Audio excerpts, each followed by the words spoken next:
শৌনকপাত থানার নাগিরাট গ্রামে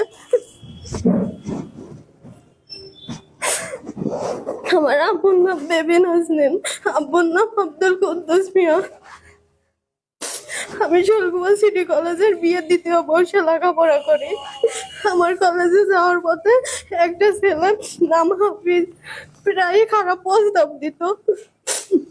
বিষয় নিয়ে আমি একদিন আম্মুর কাজ বলি, আম্মু আবার আব্বুর কাজ বলে। বলার পর আব্বু আবার ওদের বাড়িতে যেয়ে বলে। বলার পর ওরা বলে না, আমার ছেলে এরকম হতেই পারে না, কিন্তু ওর ছেলে নেশা করে এরকম গাঁজা খেয়ে বেড়ায়, মেয়েদের পিছন পিছন বেড়ায়। পরবর্তীতে আমার আব্বুকে ওরা বাড়িতে বের করে দেয়। বের করে দেওয়ার পর আব্বু চলে আসে। এই ঘটনা হচ্ছে 23 তারিখ শনিবার।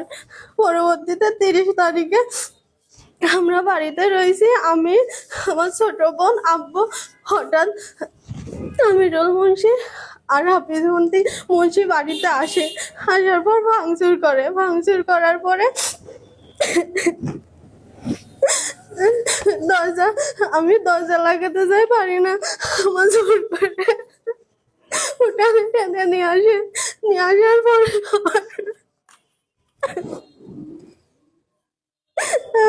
আমার গা থেকে অন্য খেলে নেয়। পরে আমার জামা কাপড় সব ছিঁড়ে দেয়। পরবর্তীতে আমি দৌড়ে ঘরে উঠে যাই। পরে যাই ওরা মিথ্যে মামলায় আমার উপর আশায় দেয়। বলে যে ওদের মেয়ে 7 বছরের বাচ্চা, বলে যে ওদের 7 বছরের বাচ্চারা নাকি আব্বু ধর্ষণ করতে গেল। তাই বলে মিথ্যা মামলা ওরা আগে থেকে পুলিশ নিয়ে আসে রাখে বাজারের উপর।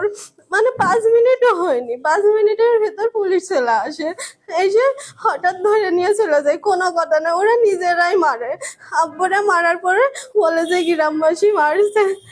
এরকম আমাদের তো মানে রাস্তাঘাটে চলাচলে কষ্ট করে। এখন আমার একটা ভাই নেই, আব্বুই একা, আমরা 4 বোন, আমাদের সবকিছুই আব্বু।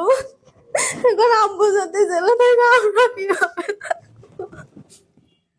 আমাদের তো গ্রামে থাকাই কষ্টকর হয়ে গেছে।